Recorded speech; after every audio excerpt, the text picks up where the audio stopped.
Y equal to f of x. Y is equal to f of x is the problem solving strategy. Madam also highlighted. So let me put it slightly differently. So all of us, even in the introduction, some of you told me, sir, I don't want to make my organization people-centric. Rather, I'm interested in seeing my organization becoming process-centric. That means tomorrow, even if I'm not there and whoever working today, if all of them are not there, still my company will continue performing very well. So that means we're all interested in making our organization process-centric. That means we all of us are really interested in improving our process. So for a while, stop focusing on improving the results. Focus on improving your process, because when you focus on improving your process, automatically process will take care of your results, isn't it? So this is how you can switch from a people-centric approach to a process-centric approach. And you need to establish processes. You should find a way to measure the capability of each and every process. If you can measure the capability of a process, you can improve, because the philosophy applies to the process also.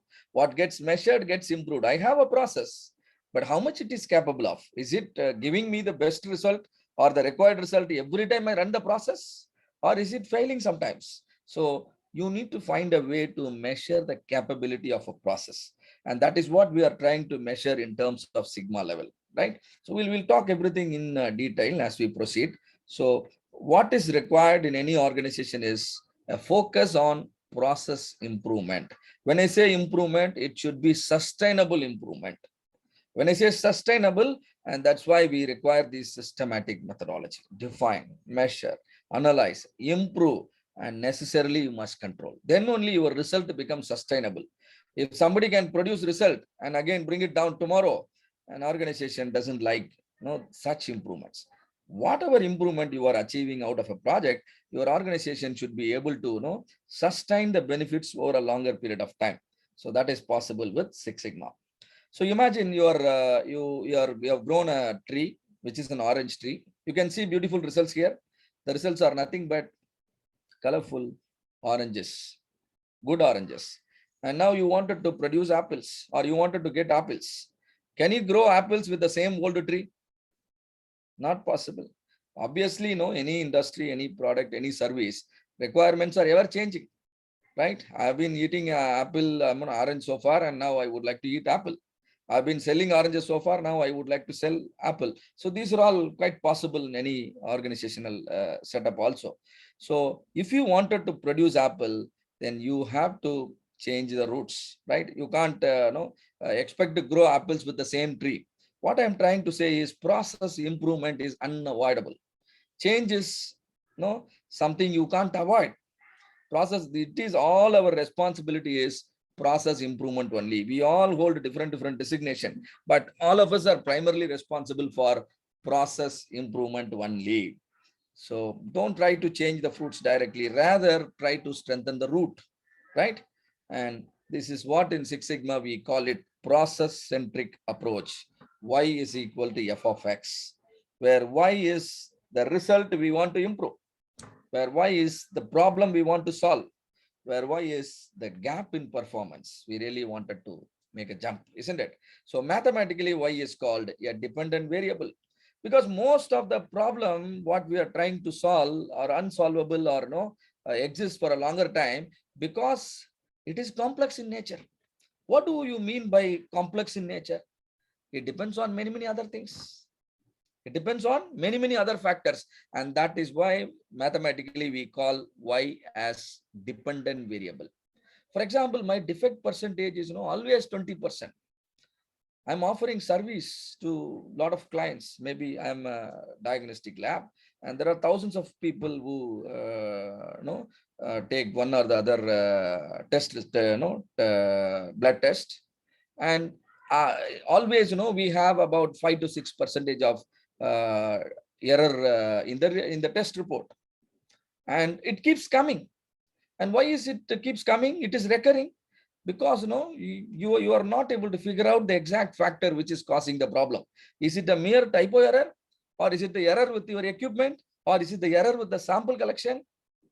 or what it is, isn't it? So it depends. The y variable, whenever the problem is complex, we call it complex because it depends on many other factors.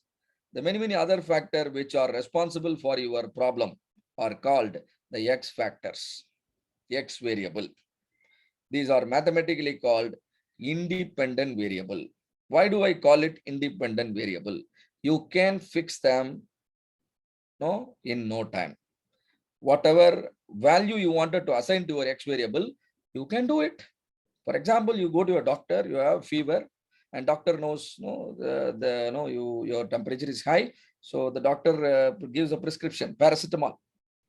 And since you are an adult, the doctor gives paracetamol 650 milligram. So paracetamol 650 milligram is offered to you. That's a treatment for your problem.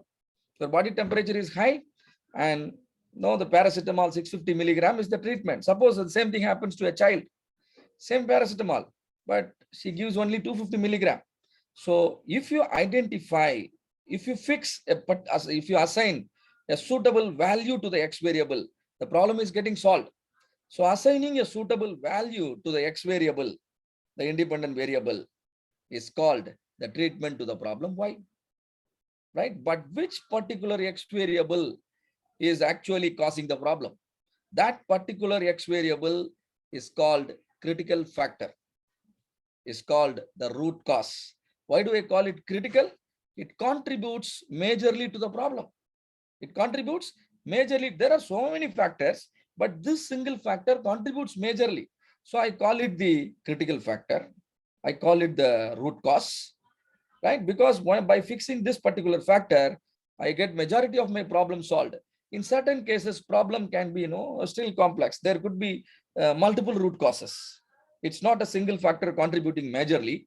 60% comes from one factor and another 25% comes from another factor. Now there are two root causes because 25% is also a considerable impact. We can't ignore. Generally less than 1%, we consider, it's not critical. We ignore. We don't even respect the factor as a factor. We leave it as it is.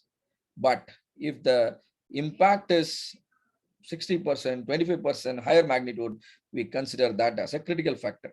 So identifying the critical factor based on the impact or the amount of impact the factor can make on y, you can understand the criticality. And once the critical factor is identified, you have to assign a value to the critical factor. Like how a doctor quickly decides, oh, paracetamol 650 milligram. Can you quickly decide temperature should be 700 degrees Celsius, pressure should be 400 bar, and then the duration, the heat treatment time should be 45 minutes. So that means you are trying to fix a value to a critical factor. We call it level. We call it level, right? A particular value you are assigning to a factor, that value is called what? Level. The level can be low, level can be medium, level can be high, isn't it? So these are all treatment. And treatment, if you give, what will happen? Your y variable will get impacted positively, right? And this is called problem solving. For you to assign a value to the factor, it is very important you know the relationship between x and y. If you know the relationship between x and y, then you can give the treatment. If you don't know the relationship between x and y, what will happen? You will depend on the experts. You will ask them, sir, I don't know what to do with the temperature, how the temperature will impact, right? I don't know. Most of my deliveries are not happening on time, and now where should I work? Whether I should focus on the packaging section, or I should focus on the assembly section, or is it the problem is it the manufacturing, which is actually impacting more? So that you need to understand the criticality, and then the relationship also. If I increase my x, will my y increase? If that happens, I understand the relationship is positive. You can understand the relationship using a simple analysis called correlation analysis. A simple R value can talk about the relationship. If I increase the x, my y decreases, that's called a negative correlation.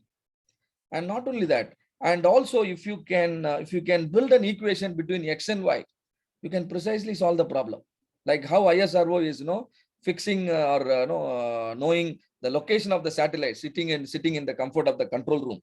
How do they tell exactly 3 p.m. our satellite will be here in this altitude, in this position? Because they have got the equation. And in that equation, if you substitute the x value, the y value will come. The y is nothing but the position of the satellite. You will also be able to solve your problem, with a lot of accuracy and precision if you develop such mathematical model of your problem, right? That mathematically modeling the problem is called regression. And this is what we are trying to teach you, step by step. And now problem generally can be of two types. Suppose your company want you to produce better oranges because they are not happy with the kind of oranges you are producing. Your oranges are small, your oranges are not tastier, your oranges are less in number. Now these are the problem. So all these problems are related to the orange only. That means your market position should be very weak. Your products are not great. You have a lot of problem in your product. And now what are you supposed to do? You are supposed to improve the quality of your existing products. You can do that beautifully using the methodology DMAC. No, the training program's main focus will be to equip you on DMAC only. That means using the DMAC methodology, all of you can improve your current products, current services your company is offering. Thereby, your market position can gradually become stronger and stronger. This is called process improvement. So one situation where Six Sigma will be used is process improvement. I want to improve the product. I know the product comes from the process. I will improve the process, my product will improve, isn't it? And on the other hand, suppose your market position is already strong, you're already doing well in the market. All your products are very well accepted by the customer. So you are already leading in the market. And under such situation, generally any management will change their strategy instead of going, developing the quality further, because your quality level is already at, above the AQL. What is AQL? Acceptable quality level. What is acceptable quality level? Your customers are happy with your quality level and your product is already performing better than your competitors. And you are already there. And then, you don't need to focus on improving your product further, because that is not going to maximize your profit anymore, because you have already done that. And further improving the quality will actually pull down your profit. You should not do that unless and until you have a strategy behind it, right? So generally under such situation, company would like to produce, or develop new product. That means you don't want to continue with the oranges, let the orange go on. And now you will buy another, land where you would like to grow apple. That means your focus is now on new product development. The focus is on new product development. You invent or develop a new product, and for that you have Six Sigma gives you another methodology called DMADV. Define, measure, analyze, design, and validate. So using the DMADV methodology to develop new products is otherwise called as design for Six Sigma. So just to help you quickly connect this y equal to f of